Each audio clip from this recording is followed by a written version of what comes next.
नमस्कार, प्रणाम सभी परीक्षार्थियों को।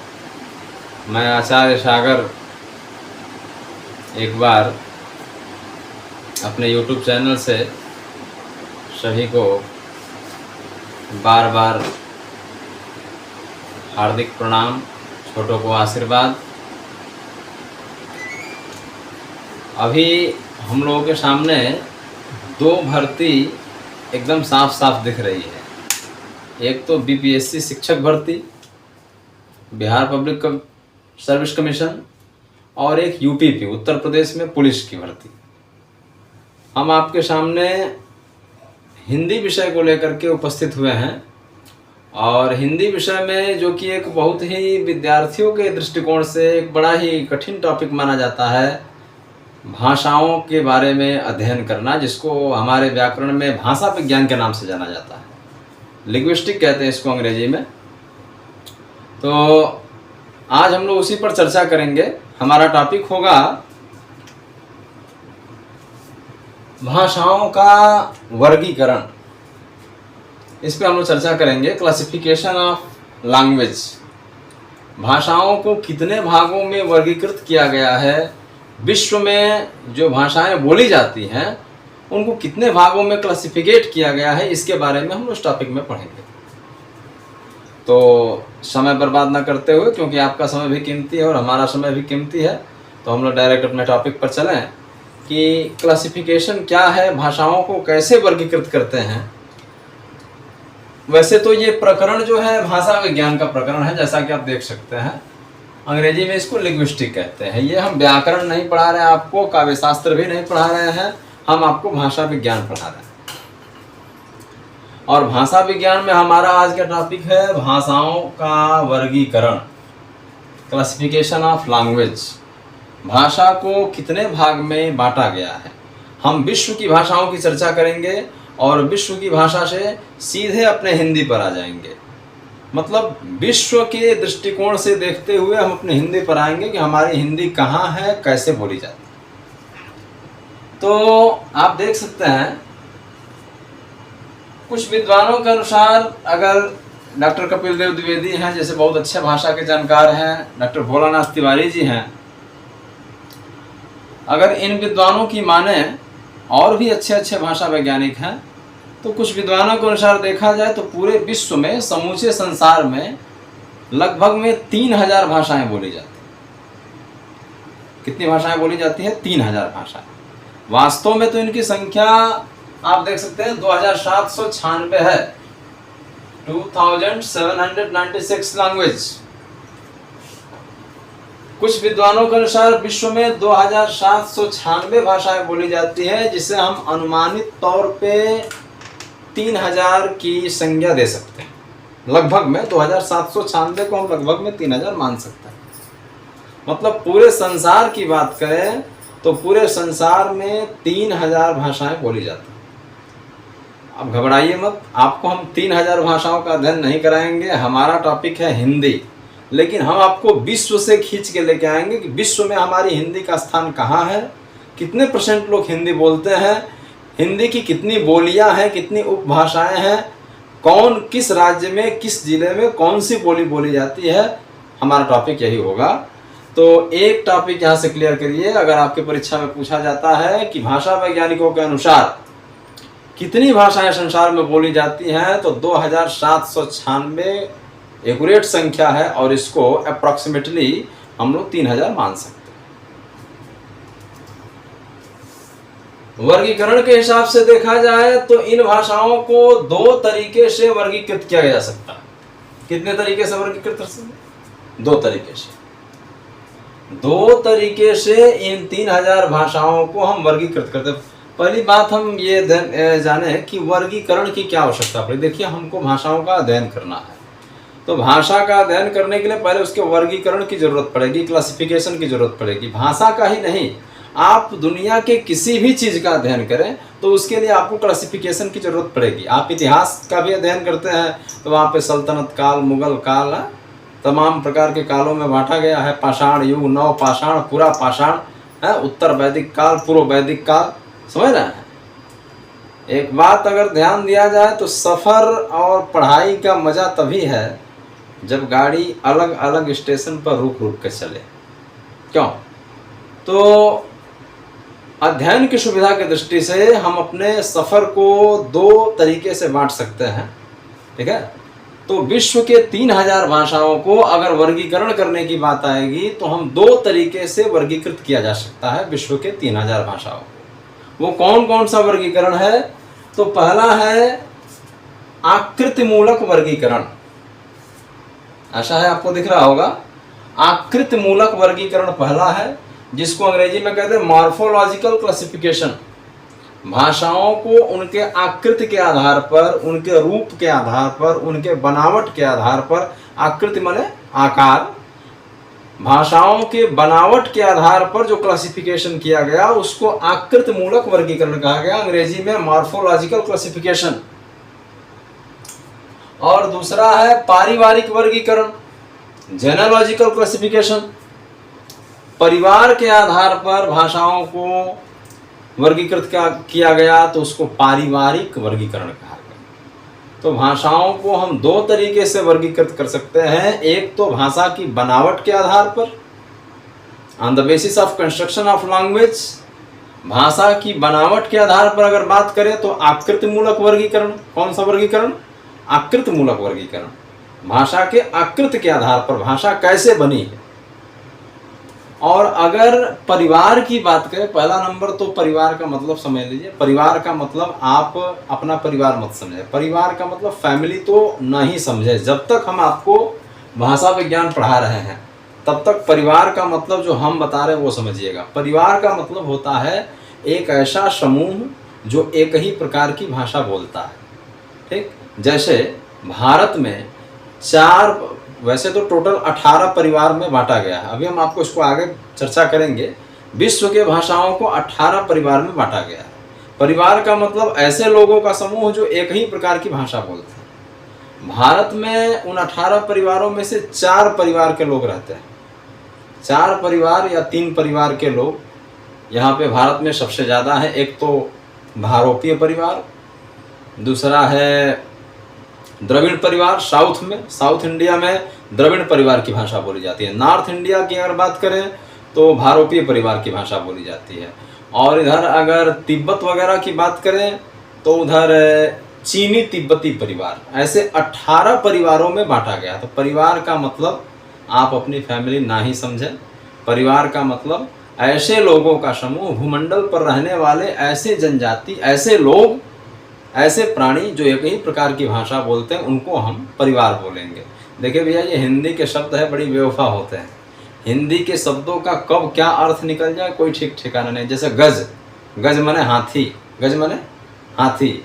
और यही कपड़ा नापने वाले के यहाँ गज कहेंगे तो गज लंबाई का मात्रक हो जाएगा। है, फिल्म भी बनी थी 2 गज जमीन के नीचे, या अभी कोरोना में आया था 2 गज की दूरी, मास्क है जरूरी। तो गज माने हाथी भी हो गया और गज एक लंबाई का मात्रक भी हो गया। तो वैसे ही परिवार का मतलब एक तो आपका अपना परिवार हुआ और एक जो हम परिवार बोल रहे हैं, एक ही प्रकार के भाषा को बोलने वाले लोगों का समूह। तो कहीं इसको नोट कर लीजिए कि जब तक हम भाषा विज्ञान पढ़ेंगे तब तक परिवार का मतलब होगा एक ही प्रकार के भाषा को बोलने वाले लोग। तो भाषा को कितने तरीके से वर्गीकृत किया जा सकता है भैया? तो 2 तरीके से वर्गीकृत कर सकते हैं। पहला है आकृतिमूलक वर्गीकरण। कौन सा वर्गीकरण? आकृतिमूलक वर्गीकरण। अंग्रेजी में बोलेंगे मॉर्फोलॉजिकल क्लासिफिकेशन। ये आकार क्या, जैसा कि आप देख सकते हैं आकृति मतलब आकार, आकार माने बनावट, कंस्ट्रक्शन, संरचना। भाषा के आकार के आधार पर जो वर्गीकरण हुआ उसको आकृतिमूलक वर्गीकरण कहते हैं। और भूगोल के अनुसार, भूखंड के अनुसार, भाषा को बोलने वाले लोगों के समूह के अनुसार, जिसको हम परिवार कहते हैं, परिवार के अनुसार अगर बांटा गया तो वो भाषा को 2 तरीके से वो वर्गीकरण क्या कहलाया? पारिवारिक वर्गीकरण। उसको कौन सा वर्गीकरण कहते हैं? पारिवारिक वर्गीकरण, अंग्रेजी में जेनेलॉजिकल क्लासिफिकेशन। तो there are 2 types of classification of language. First of all morphological and second genealogical. मैंने भाषाओं को अध्ययन की सुविधा की दृष्टि से हम 2 तरीकों से बांट सकते हैं। पहला है आकृति मूलक वर्गीकरण, दूसरा है पारिवारिक वर्गीकरण। तो सीधे हम क्वेश्चन पर चर्चा करें। पहला क्वेश्चन आपसे पूछा जा सकता है कि भाषा वैज्ञानिकों के अनुसार पूरे विश्व में अभी तक कितनी भाषाएं बोली जाती हैं? तो आपका करेक्ट आंसर होगा 2796। और अगर विकल्प में 2796 नहीं आता है तो आप 3000 बेशक मारिए। दूसरा क्वेश्चन होगा कि अध्ययन की सुविधा की दृष्टि से भाषाओं को कितने भागों में वर्गीकृत किया गया है? तो 2। एक तो आकार के आधार पर, जिसको क्या कहते हैं, आकृति मूलक वर्गीकरण कहते हैं, और एक लोगों के समूह के आधार पर, जिसको परिवार कहते हैं, परिवार के आधार पर पारिवारिक वर्गीकरण। आशा है कि इतना आपको समझ में आया होगा। हम बारी बारी से दोनों को लेकर के चलेंगे। पहले हम चलते हैं आकृति मूलक वर्गीकरण पर, मतलब मॉर्फोलॉजिकल क्लासिफिकेशन। इसके बाद हम चर्चा करेंगे पारिवारिक वर्गीकरण। दोनों से क्वेश्चन बनने की पूर्णतः संभावना है, बीपीएससी हो चाहे उत्तर प्रदेश पुलिस चाहे दरोगा। 3 परीक्षाओं को हम लक्ष्य करके और ये चीज बना रहे हैं। तीनों परीक्षाओं में हमारे अंदाज से यहाँ से क्वेश्चन आने की बहुतायत संभावना है। तो हम लोग पहले वर्गीकरण की बात करेंगे। जैसा कि हमने बताया कि भाषा को 2 भागों में वर्गीकृत किया जा सकता है, आकृति मूलक और पारिवारिक वर्गीकरण। आकृति मूलक वर्गीकरण की चर्चा करेंगे इस वीडियो में। उसके बाद अगले वीडियो में हम पारिवारिक वर्गीकरण की चर्चा करेंगे। यहाँ से 1 से 2 क्वेश्चन बनने की संभावना है, बीपीएससी हो चाहे उत्तर प्रदेश पुलिस हो चाहे दरोगा हो, अन्य परीक्षाओं में बन सकते हैं। आकृति मूलक वर्गीकरण कहता है कि हम भाषा को उसके संरचना के आधार पर, बनावट के आधार पर 2 भागों में बांट सकते हैं। एक, जैसा कि आप देख रहे हैं, अयोगात्मक भाषा, अयोगात्मक नॉन एडिशनल लैंग्वेज, अयोगात्मक भाषा, और दूसरी है योगात्मक भाषा, एडिशनल लैंग्वेज। अब दिमाग में आपके प्रश्न तो उत्पन्न हो रहा होगा कि सर ये योगात्मक और अयोगात्मक ये नाम क्या है? योग का मतलब तो जुड़ना, योग का मतलब तो जुड़ना, तो भाई क्या जुड़ रहा है भाषा में?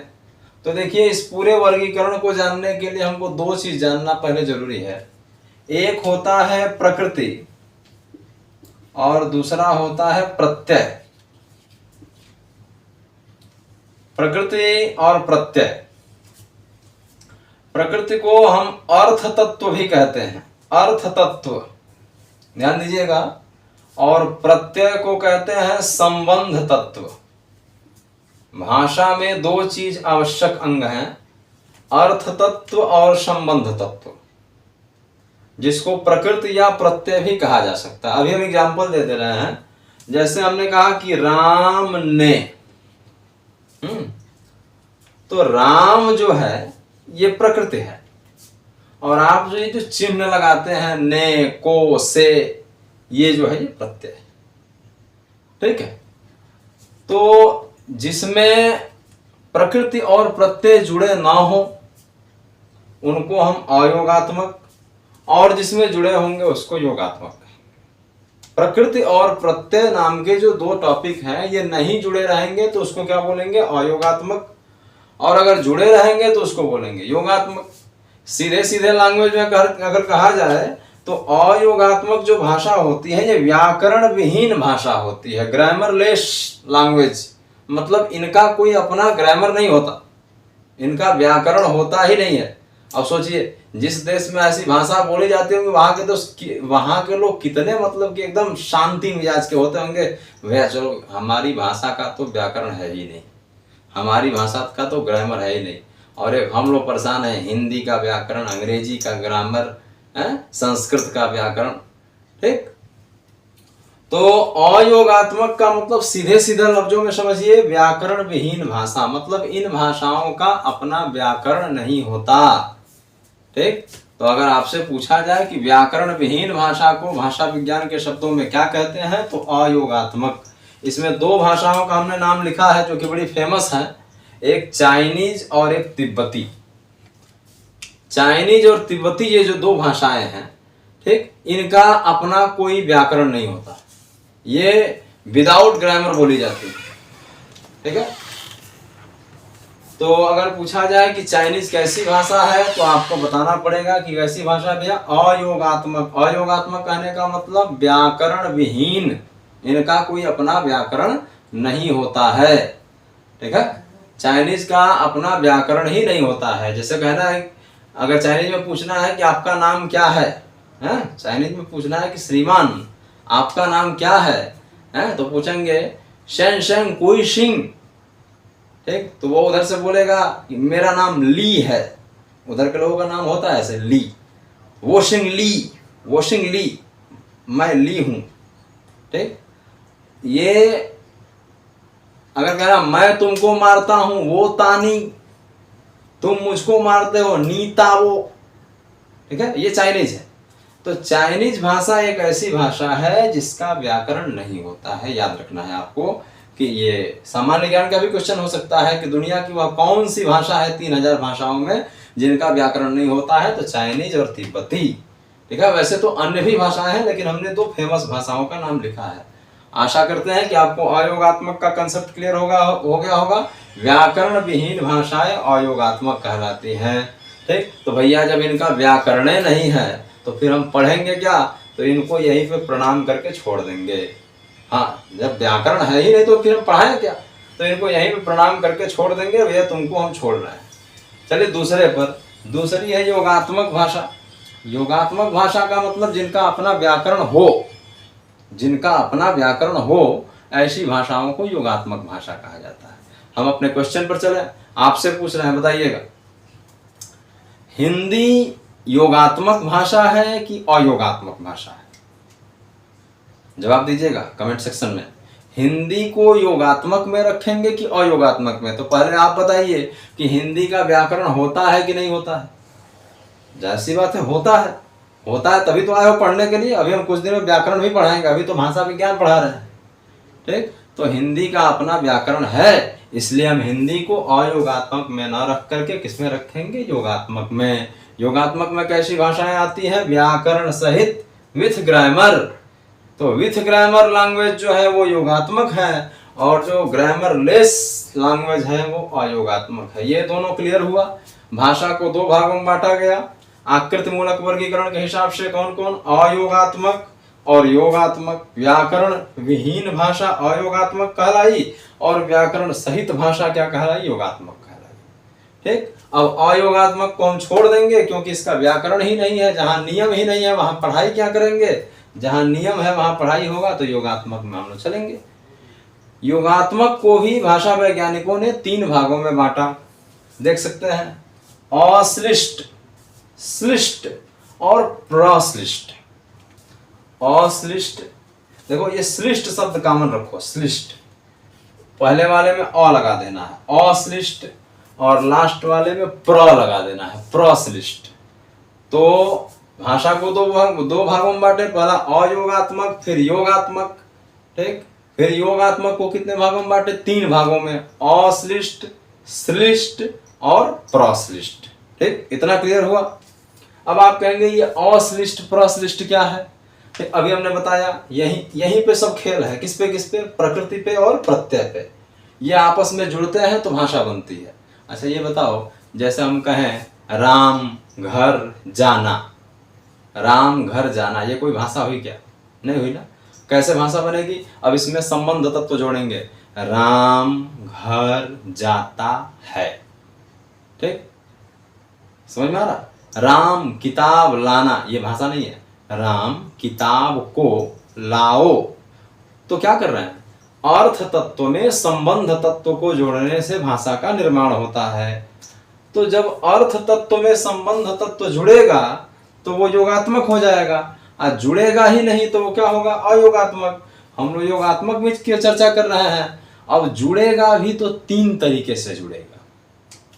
पहला, तिल तंडुल न्याय, ध्यान दीजिएगा, तिल तंडुल न्याय।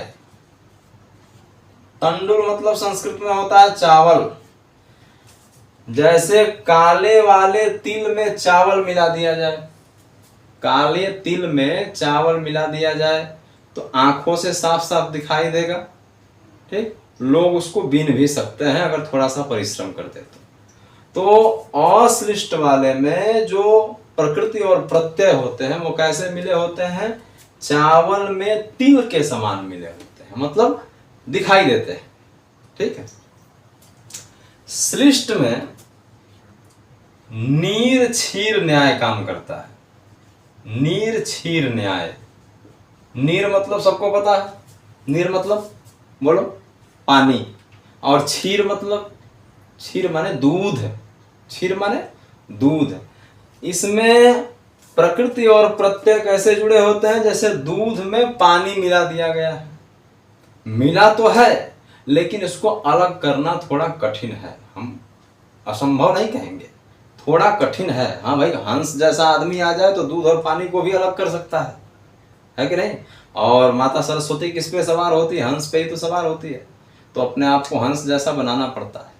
इस जमाने में अच्छाई बुराई दोनों है। ठीक है। हंस के जैसा बनो, अच्छाई को निगल लो, बुराई को छोड़ दो। जैसे मानसरोवर के हंस की क्वालिटी होती है, दूध और पानी मिला करके दे दिया जाए तो मानसरोवर का हंस जो है, असली हंस, दूध पी लेगा, पानी छोड़ देगा। आपको जान के अचंभा होगा लेकिन सच्चाई है। मानसरोवर के हंस को दूध में पानी मिला के दे दिया जाए, देखा, दूध पी जाएगा, पानी छोड़ देगा। ये हंस की क्वालिटी। ठीक है। तो बनना कैसा है? हंस के जैसा। चलिए हम अपने यहाँ आते हैं। अश्लिष्ट में प्रकृति और प्रत्यय कैसे जुड़े होंगे? तिल में तंडुल के समान। श्लिष्ट में कैसे जुड़े होंगे?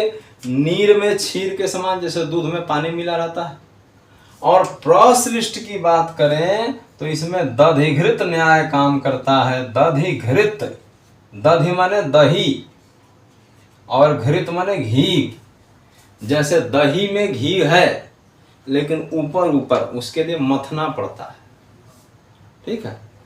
तो प्रकृति और प्रत्यय का खेल है। अगर प्रकृति प्रत्यय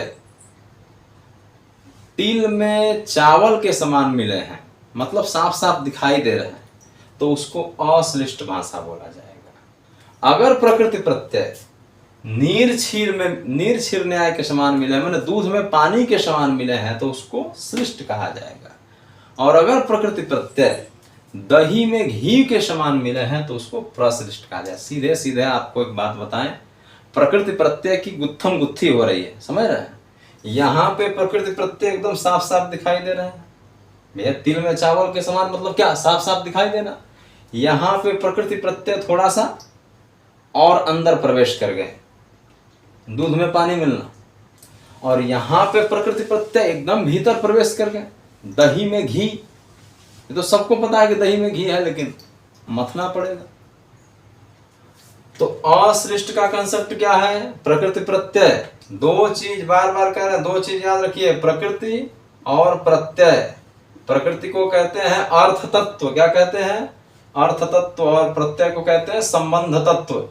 ठीक है। जब अर्थ तत्व और संबंध तत्व तिल में चावल के समान मिले होंगे तो अश्लिष्ट भाषा, और जब अर्थ तत्व और संबंध तत्व दूध में पानी के समान मिले होंगे तो श्लिष्ट भाषा है। और जब अर्थ तत्व और संबंध तत्व दही में घी के समान मिले होंगे तो प्रश्लिष्ट भाषा है। फिर से एक बार आइए, भाषा को दो भागों में बांटा गया, अयोगात्मक और योगात्मक। व्याकरण विहीन भाषाएं अयोगात्मक और व्याकरण सहित भाषाएं योगात्मक। ठीक। अयोगात्मक में प्रकृति और प्रत्यय नाम का कोई चीज नहीं होता, व्याकरण ही नहीं होता है, तो प्रकृति प्रत्यय तो छोड़िए दो। योगात्मक में प्रकृति प्रत्यय जुड़े होते हैं। कितने तरीके से जुड़े होते हैं? 3 तरीके से। कौन कौन? तिल तंडुल न्याय, तो कौन सी हो जाएगी? अश्लिष्ट। नीर क्षीर न्याय श्लिष्ट, और दधिघृत न्याय प्रश्लिष्ट। यहां तक क्लियर हुआ? अब चलिए, अश्लिष्ट में 4 भाषाएं आती हैं। पूर्व योगात्मक, मध्य योगात्मक, अंत योगात्मक, पूर्वांत योगात्मक। अगर पहले जुड़ेगा तो पूर्व योगात्मक, उसको काफिर भाषा, एक भाषा है, इन्हीं 2796 भाषाओं में से एक भाषा है काफिर भाषा।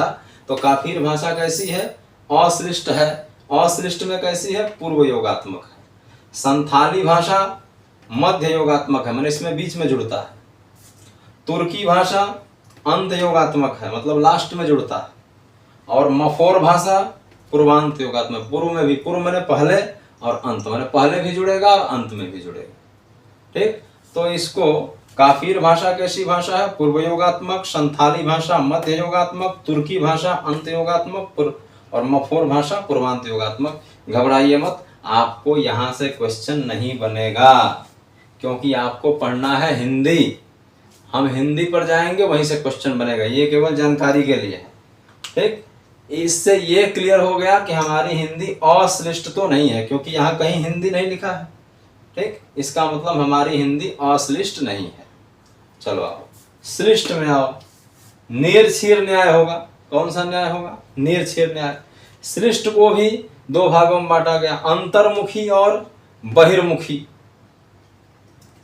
अब अंतर्मुखी को भी दो भागों में बांटा गया, संयोगात्मक वियोगात्मक। बहिर्मुखी को भी दो भागों में बांटा गया, संयोगात्मक वियोगात्मक। ठीक, तो देखो अंतर्मुखी में दो भाषाएं आई, अरबी और हिब्रू। ठीक, अरबी भाषा जो है वो संयोगात्मक है, लेकिन किसकी संयोगात्मक है? अंतर्मुखी की। ठीक, हमको यहां से लेना देना है भैया, देखो यहां है तुम्हारा नंबर, यहां है संस्कृत और हिंदी, ये बहिर्मुखी में संयोगात्मक वियोगात्मक है। ठीक है, तो चलिए हम अपना नंबर क्लियर करें। उससे पहले इसको भी थोड़ा सा देख लें, उसके बाद फिर हम अपने नंबर पर आते हैं। हमारा नंबर, हमारा क्वेश्चन कहाँ से आएगा? प्रश्लिष्ट में दधिघृत न्याय है। इसमें भी दो प्रकार के होते हैं, पूर्ण प्रश्लिष्ट, उसमें चेरोफी भाषा आएगी, और आंशिक प्रश्लिष्ट, उसमें बास्क भाषा आएगी। यहां से भी आपका क्वेश्चन नहीं बनने वाला है, आपका क्वेश्चन बनेगा यहां से। हिंदी कैसी भाषा है? तो पहले नंबर तो जान, देखो क्वेश्चन यही है, इतने में ही तुम्हारा नंबर है, ये तुम्हारी लक्ष्मण रेखा। ठीक, आपकी हिंदी पहले नंबर बताइए, अयोगात्मक है कि योगात्मक है? तो ये बताओ हिंदी का व्याकरण है कि नहीं? तो कहोगे व्याकरण है तो पक्का है, तब वो योगात्मक है। अब योगात्मक में भी तीन हुआ, अश्लिष्ट, श्लिष्ट और प्रश्लिष्ट। तो हमारी हिंदी जाएगी श्लिष्ट में। किस में जाएगी? श्लिष्ट में। ठीक, श्लिष्ट में भी दो भाग हुए, अंतर्मुखी और बहिर्मुखी। ठीक, तो हमारी हिंदी जाती है बहिर्मुखी में। किस में जाती है? बहिर्मुखी में। बहिर्मुखी के भी दो भाग हुए, संयोगात्मक और वियोगात्मक। तो हमारी हिंदी जाती है वियोगात्मक भाषा। ठीक, जिसमें प्रकृति और प्रत्यय अलग होते हैं। हिंदी में लिखते हैं राम ने, ऐसे लिखते हैं, और संस्कृत में लिखते हैं रामः। ठीक, दोनों का मतलब वही है, राम ने। अब यहाँ पे देखिए, ये ने जो है इसमें क्या छिप गया है, तो इसलिए ये कैसी भाषा हो गई? संयोगात्मक। मतलब प्रकृति और प्रत्यय अलग अलग हैं, तो वो क्या हो गया? वियोगात्मक। और प्रकृति और प्रत्यय एक ही में हो गए, तो वो क्या हो गया? संयोगात्मक। हिंदी में प्रकृति और प्रत्यय क्या है? अलग अलग है, इसलिए हिंदी क्या हो जाएगी? वियोगात्मक भाषा है। और यही संस्कृत में प्रकृति और प्रत्यय क्या है? एक ही में। रामः का मतलब ही होता है राम ने, रामः रामौ रामा, रूप याद किया होगा। ठीक, तो हिंदी कैसी भाषा है? कंक्लूजन अगर दे के लिखा जाए, अगर कंक्लूजन दे के लिखा जाए हिंदी कैसी भाषा है, तो एक लाइन में लिखा जाएगा। देखिए यहाँ पे, बस यहीं पे आपका नंबर है। हिंदी पहला नंबर तो कैसी भाषा है? अयोगात्मक है कि योगात्मक है? तो कहेंगे योगात्मक है। कैसी भाषा है? योगात्मक। क्यों योगात्मक है? क्योंकि इसका व्याकरण होता है, व्याकरण सहित है। ठीक, चलो हिंदी कैसी भाषा हो गई? योगात्मक हो गई। अब योगात्मक में अश्लिष्ट है कि श्लिष्ट है कि प्रश्लिष्ट है? तो योगात्मक में श्लिष्ट है। कैसी है? श्लिष्ट। श्लिष्ट मतलब इसमें कौन सा न्याय होगा? नीरछीर न्याय। कौन सा न्याय होगा? नीरछीर न्याय। अब श्लिष्ट को भी दो भागों में बांटा गया, अंतर्मुखी बहिर्मुखी। तो हमारी हिंदी किस में जाएगी? श्लिष्ट में जाएगी, बहिर्मुखी में। किस में जाएगी? बहिर्मुखी में। ठीक, अब बहिर्मुखी में भी दो पार्ट हो गए, कौन कौन? संयोगात्मक और वियोगात्मक। संयोगात्मक वियोगात्मक का कंसेप्ट क्या है? प्रकृति और प्रत्यय दोनों अलग अलग होंगे तो क्या हो जाएगा? वियोगात्मक। और प्रकृति प्रत्यय एक ही में जुड़े होंगे तो संयोगात्मक। तो प्रकृति प्रत्यय एक ही में जुड़े होते हैं, किसमें? संस्कृत में। तो संस्कृत आ जाएगी किसमें, संयोगात्मक में, और हमारी हिंदी चली जाएगी वियोगात्मक में। चलिए हम प्रश्न पूछते हैं, जवाब दीजिएगा। हिंदी संयोगात्मक भाषा है कि वियोगात्मक भाषा है? तो आपका जवाब होगा वियोगात्मक भाषा है। क्यों वियोगात्मक भाषा है? क्योंकि इसमें प्रकृति और प्रत्यय दोनों क्या होते हैं, अलग अलग होते हैं। ठीक, राम ने फल को खाया, राम ने फल को खाया। ठीक, ने अलग है, को अलग है, तो ये वियोगात्मक भाषा है। तो हिंदी संयोगात्मक भाषा है कि वियोगात्मक भाषा है? वियोगात्मक भाषा है। हिंदी अयोगात्मक है कि योगात्मक है? हिंदी योगात्मक है। क्यों योगात्मक है? क्योंकि उसका व्याकरण होता है। हिंदी अश्लिष्ट है कि श्लिष्ट है कि प्रश्लिष्ट है? हिंदी श्लिष्ट है। श्लिष्ट किसे कहते हैं? जिसमें प्रकृति प्रत्यय किस न्याय से जुड़े हों? नीरछीर न्याय से। अच्छा, हिंदी अंतर्मुखी है कि बहिर्मुखी है? हिंदी बहिर्मुखी है। ठीक, तो आज का हमारा ये टॉपिक भाषाओं का वर्गीकरण, जो कि दो तरीके से, आकृतिमूलक वर्गीकरण और पारिवारिक वर्गीकरण, जिसमें से आज हमने आपको आकृतिमूलक वर्गीकरण पढ़ाया। आशा करते हैं कि आपको समझ में आया होगा। एक बार फिर रिमाइंड मारते हैं शुरू से। विश्व में कितनी भाषाएं बोली जाती हैं? 2796, जिसको हम 3000 के लगभग में मान सकते हैं। अध्ययन की सुविधा की दृष्टि से भाषाओं को दो भागों में वर्गीकृत किया जा सकता है। कौन कौन? आकृतिमूलक आकार के आधार पर और पारिवारिक लोगों के समूह के आधार पर। अभी हमने आपको क्या बताया? आकृतिमूलक। आकृतिमूलक भाषा का वर्गीकरण जो है दो तरीके से, अयोगात्मक, योगात्मक। व्याकरण विहीन भाषा अयोगात्मक और व्याकरण सहित भाषा योगात्मक। फिर योगात्मक के तीन हिस्से हुए, अश्लिष्ट, श्लिष्ट, प्रश्लिष्ट। तिल तंडुल न्याय होगा तो अश्लिष्ट, नीरछीर न्याय होगा तो श्लिष्ट, और अगर दधिघृत न्याय होगा तो प्रश्लिष्ट। हमारी हिंदी बीच वाली है। ठीक, हिंदी किस में आती है? श्लिष्ट में आती है। श्लिष्ट के भी दो भाग हुए, अंतर्मुखी और बहिर्मुखी, तो हमारी हिंदी जो है बहिर्मुखी में आती है। ठीक, बहिर्मुखी के भी दो भाग हुए, संयोगात्मक, वियोगात्मक। तो संयोगात्मक स से संयोगात्मक, तो स से संस्कृत, और वियोगात्मक में हमारी हिंदी। तो हम आशा करते हैं कि आपको ये बहुत, जो कि बड़ा टॉपिक माना जाता है और कठिन टॉपिक माना जाता है, भाषा विज्ञान तो अपने आप में ही एक चीज़ है, उसको हमने आपको सरल शब्दों में समझाया और आशा करते हैं कि आपको समझ में आया होगा। इसके बाद हम इस अगले वीडियो में पारिवारिक वर्गीकरण पर चर्चा करेंगे कि विश्व में कितने परिवार हैं और हमारी हिंदी किस परिवार की भाषा है। ठीक, हम ले तो चलेंगे आपको विश्व से, लेकिन ले करके आएंगे हिंदी पर। उसके बाद अगले वीडियो में हम लोग बोली, उपबोली आदि चीज़ों पर चर्चा करेंगे। जैसे कि बिहार आदि की भर्ती है, तो हो सकता है कि भोजपुरी, मगही आदि बोलियों के बारे में पूछा जाए, तो अगले वीडियो में हम उन सब चीज़ों पर भी चर्चा करेंगे और आपको व्याकरण भी पढ़ाएंगे। तब तक के लिए नमस्कार। अगर आपको वीडियो अच्छा लगा हो तो लाइक, कमेंट, शेयर ज़रूर करें और चैनल को सब्सक्राइब करें, और नई वीडियो आपको प्राप्त हो इसके लिए आप बेल आइकन दबाएं। तब तक के लिए नमस्कार।